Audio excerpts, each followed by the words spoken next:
Hello, this is FlippedHarber for Precalculus. In this video we'll talk about section 5.1, angles and their measure. Now the outline for this video will talk about an angle measure that you're probably pretty used to, degrees, and its subdivisions, minutes and seconds. We'll talk about how to convert between degrees, minutes and seconds, and the decimal form of degrees. Then we'll talk about an angle measure that you might not be familiar with yet, called radians. We'll take a look at the relationship between degrees and radians, and then we'll convert some numbers between degrees and radians. We'll talk about what the arc length is, as well as finding the length of an arc of a circle, and then we'll end with a talk about circular motion. Now, as I said before, you're probably pretty familiar with degrees. Might not be as familiar with its subdivisions, minutes and seconds, but you should know that a full circle is split into 360 degrees. Now each degree can then be split into 60 minutes. Now if we want to signify minutes, we use a little apostrophe looking thing. Each minute can then be split even further into 60 seconds. Now we use a double apostrophe to signify seconds. Now beyond that, if you still have little smaller pieces of seconds, we just use decimals of a second beyond that. Now we're going to do some math to be able to convert between minutes and seconds in decimal form. So what you need to remember is a minute is 1/60th of a degree. Since there's 60 minutes in a degree, each of them is 1/60th of a degree. A second is 1/60th of a minute. So that means that it's 1/60th of 1/60th of a degree. We'll use that in a minute. Let's use it right now. We want to convert 73 degrees, 40 minutes, and 40 seconds into a decimal. Okay, it's going to be 73 point something degrees. Basically, I need to worry about the two 40s. The 73 just kind of sits over there to the side, doesn't really do much.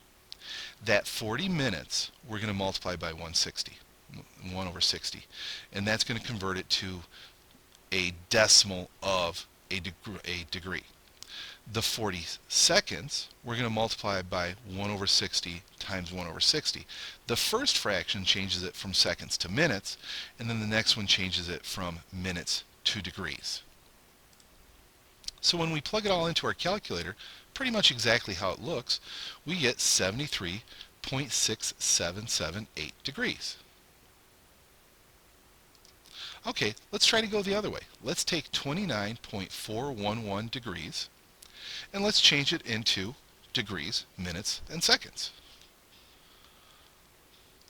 Okay, so again, the 29 degrees we don't have to worry too much about. That 0.411 is what we really need to worry about, and we're going to change it by multiplying by 60 this time. That's going to change it from a decimal of a degree into minutes. And what we get is 24.66 minutes. Now we have to change that 0.66 into seconds. So we do the same thing. We take just the decimal and we multiply by 60.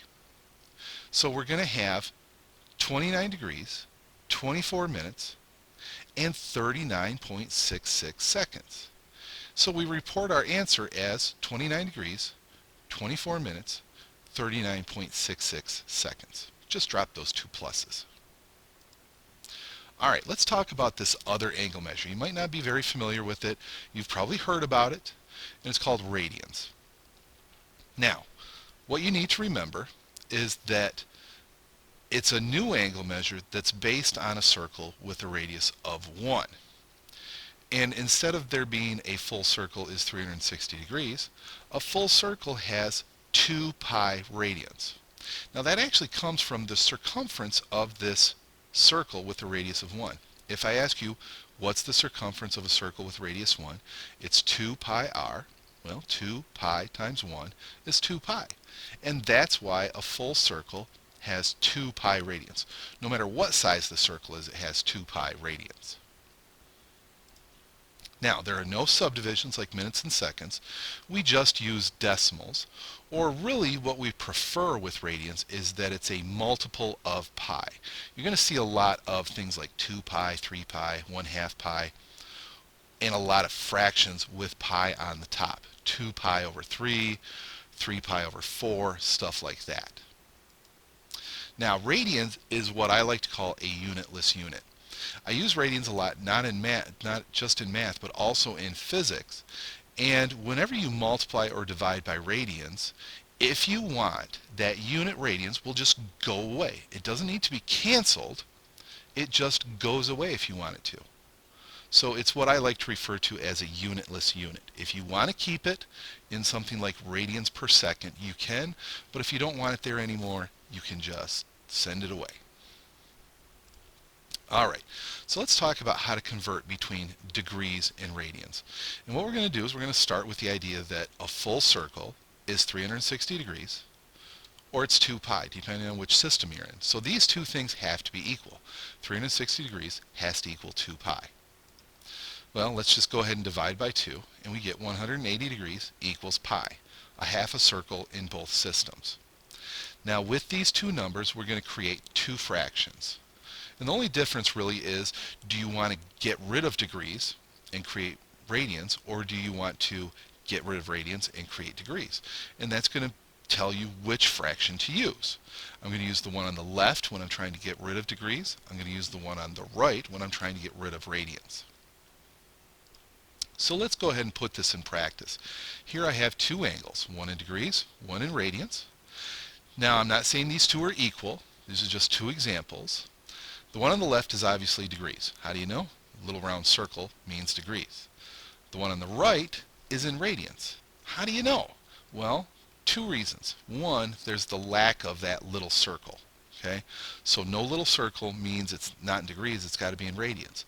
Another big tip-off is the pi. When you see that pi, that means that the angle is being measured in radians rather than degrees. Okay, so because we want to get rid of degrees on the left, we're going to multiply by pi over 180. Our degrees cancel as a unit because there's one on top, one on bottom. I simplify it down to 10 pi over 9. Now that's really how I want to keep it. You always want to leave it as a fraction of pi. Don't type it into your calculator, don't hit the pi button and get an approximation. Just leave it as a fraction with pi. Leave it as a reduced fraction with pi, I should say. Alright, let's look over to the other one. I've got 2 pi over 3 radians, and I want to get rid of radians and create degrees. So I'm just going to use the other fraction, 180 over pi. Obviously the pi's are going to cancel. I'm going to multiply by 2, divide by the 3, shaboom, 120 degrees. Okay, let's talk about arc length now. Arc length is just simply a portion of a circle. When we want to find the arc length in degrees, it requires determining how much of the circle are we actually using. So here in our picture, how much of this full circle is AB using? Then I need to multiply this fraction by the circumference of the circle. Now, that's not like, really super difficult work, but all of this is built into radians. And you're going to see that doing this in radians is a lot easier. Okay, so let's take care of it in degrees first. AB is being marked out by this angle of 45 degrees on this circle. So 45 degrees divided by 360 means that this arc length is 1/8 of the whole circle. Okay, not that difficult.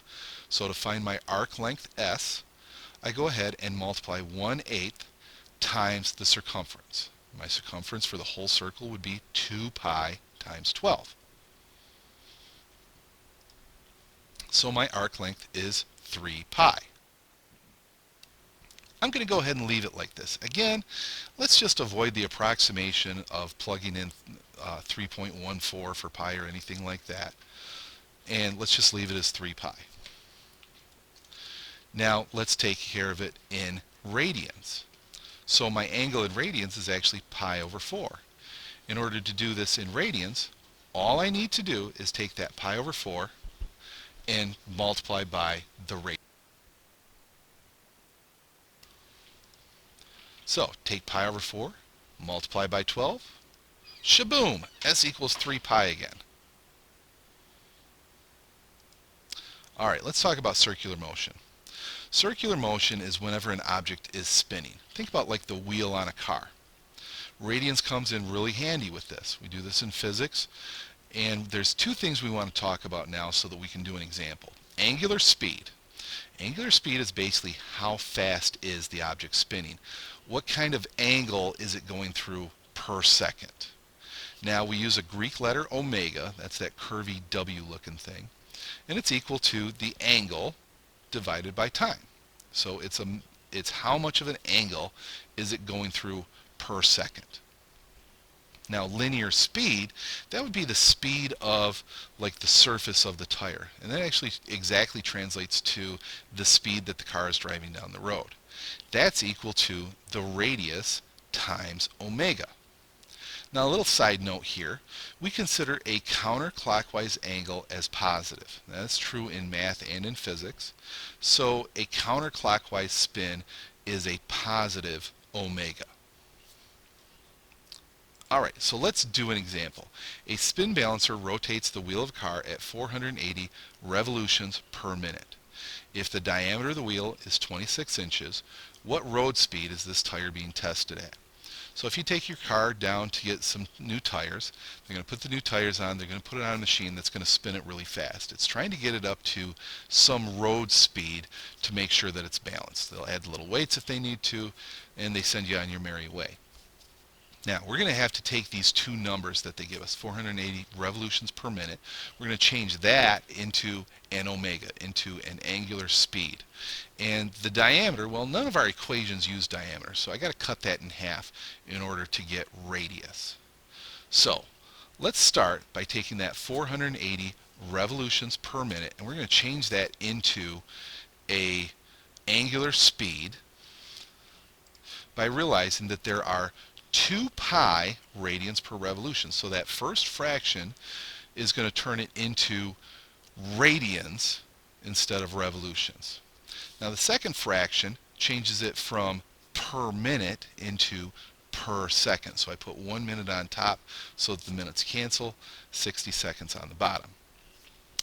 So what I end up with is an omega of 16 pi radians per second. Now that's a great unit for omega.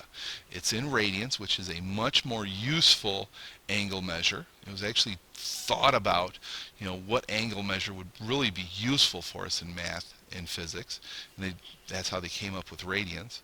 So 16 pi radians per second, that's our omega. So we're going to take that omega and multiply by our radius, which is half the diameter, obviously. So 13 inches times 16 pi radians per second. Now, right now, if we were to punch this all into our calculator, we would get inches per second. Now, I don't know about your cars, but my cars don't have speed measured in inches per second. All of mine are miles per hour. So let's do a couple changes. Let's first of all change the inches into miles. And believe it or not, there are 63,360 inches in 1 mile. That's a lot of inches. Let's change the seconds into hours. There are 3,600 seconds in 1 hour. Punch this all into your calculator. 13 times 16 pi times 3,600, all divided by 63,360. Turns out they are spinning that wheel just as fast as if your car was driving down the road at 37.1 miles per hour. Okay, so now it's all up to you. It's time to get started on some of that homework. I'll see you in class, and I'll see you online.